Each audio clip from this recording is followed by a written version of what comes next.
Okay, this is the PowerPoint that you're going to use for section 2. Now, in this is going to give you pictures of the different measuring devices. So you're going to read each one of them and record the information on section 2 on that in data table. So let's go ahead and take a look at this. Basically, what you're doing is you're going to have 3 objects, and for each one of them, you are going to calculate the density. Okay, so let's go ahead and take a look at the first object. Right here, this is the first part, which is the density of an unknown liquid. And you need to have 3 trials. So let's go ahead and start.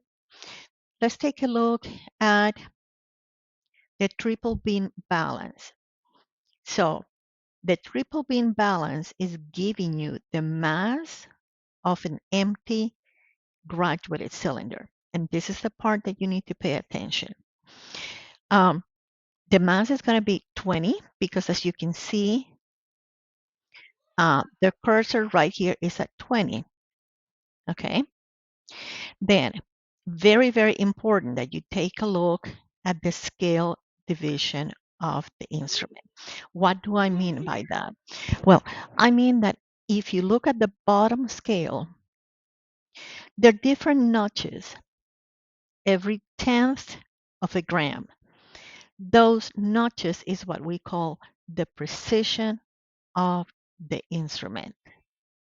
So the precision is the lines, the notches on that triple beam balance, which means that you always need to estimate an additional place value, which is the uncertain number.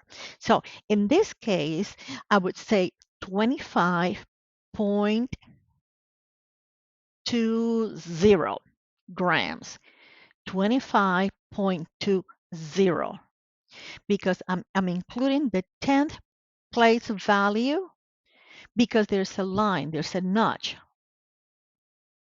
for that division. And then I'm including also the uncertain number, which is the 0. So 25.0. And that is the mass that you're going to record in that data table that is in the template. So there you have the mass of the empty graduated cylinder. Okay.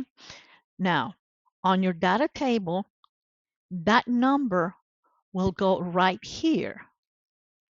The number that we just read goes right here. Okay. Now we're going to read the volume of the liquid. Now, let's go ahead and take a look at the graduated cylinder. You have a graduated cylinder that is divided in tenths of a milliliter. In other words, it goes 8, 8.1, 8.2, 8.3, and so on. So the precision of that graduated cylinder is to the 10th place value. So you need to estimate the 100th place value. So for that liquid, I would say it is kind of in between 8.6, 8.7.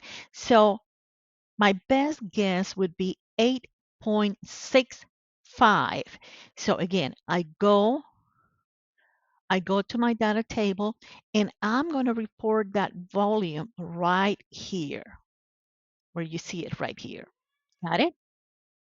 Then you're going to continue doing that. Now they're going to give you, I'm sorry.